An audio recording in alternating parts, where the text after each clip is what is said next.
Bonjour, dans cette petite vidéo, je vous propose de regarder deux mouvements avec deux objets proches et différents à la fois pour essayer de comprendre pourquoi on ne peut pas facilement étudier, analyser un mouvement si on reste dans les situations quotidiennes. Il faut, dans un premier temps, s'extraire du quotidien avec des machines spécialement conçues qui vont nous permettre de comprendre, et une fois qu'on aura compris les grands principes qui sont liés au mouvement, on pourra revenir aux situations du quotidien pour, cette fois, mieux les appréhender. Voilà. On commence avec un petit objet en plastique, c'est une sorte d'escargot caméléon qui est posé sur un miroir. Et le miroir, comme le niveau à bulle peut en témoigner, est quasi parfaitement horizontal.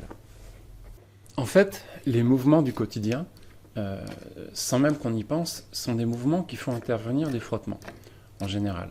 Donc par exemple, à ce petit objet en plastique, il faut que je le pousse en continu pour qu'il avance, et lorsque je lui donne une petite pichenette, il s'arrête quelques centimètres plus loin. C'est-à-dire, il n'arrive pas à glisser durablement. C'est encore pire sur le bois, où un petit à-coup sur l'arrière le fait avancer un peu, et ça ne va pas au-delà. Voilà. Et ça, c'est notre quotidien.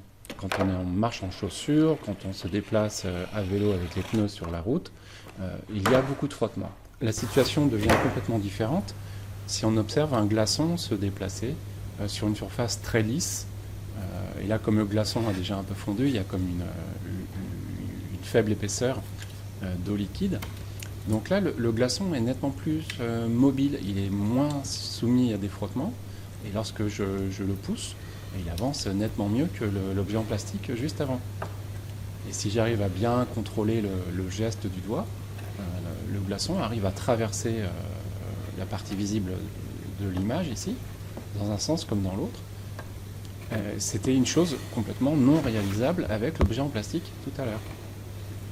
Et c'est de ce genre de situation qu'il faut essayer de se rapprocher si on veut étudier les mouvements sans être abusé par l'existence des frottements, qui faussent complètement le raisonnement qu'on peut faire et qui nous ont mal appris au cours de nos années d'existence, avec tous les mouvements qu'on pratique au quotidien, qui nous ont mal appris à comprendre comment un mouvement a lieu. Voilà, dans une autre série d'images, si je soulève un côté du miroir, le glaçon se met de façon non surprenante à glisser le long de ce miroir. En faisant le même geste, donc j'ai essuyé la surface du miroir, le même geste avec le même objet en plastique, je soulève, c'est impossible d'observer le même genre de glissement, c'est même le niveau à bulle rouge qui se met à glisser avant l'objet en plastique. Voilà, et j'ai beau soulever encore, je n'arrive pas à faire descendre cet objet. En résumé, l'existence de frottement perturbe notre façon d'analyser les situations, de comprendre les mouvements, d'étudier les phénomènes physiques. Le lien entre force, mouvement et accélération, et vitesse.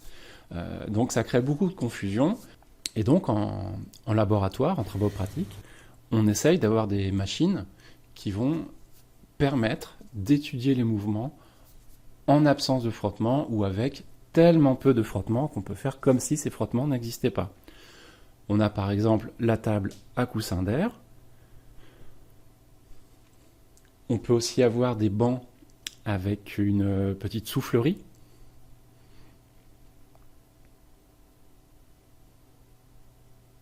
Dans les deux cas, on essaye d'avoir un coussin d'air qui va s'intercaler entre le mobile et le support, et ça va permettre de réduire à quasiment zéro l'influence des frottements. Et dès lors, on pourra correctement étudier un mouvement, accéder, vérifier expérimentalement le principe de l'inertie, et à partir de là, comprendre l'effet d'une force sur le mouvement. Pour finir, je vous laisse avec ces magnifiques images sur la chute d'une balle assez massive et lourde et de plumes. Instinctivement, on a tendance à dire que les plumes tombent moins vite que la balle.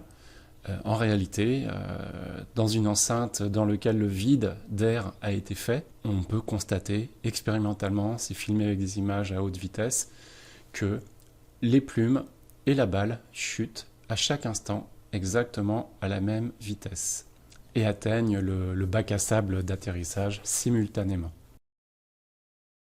Voilà, merci et à bientôt.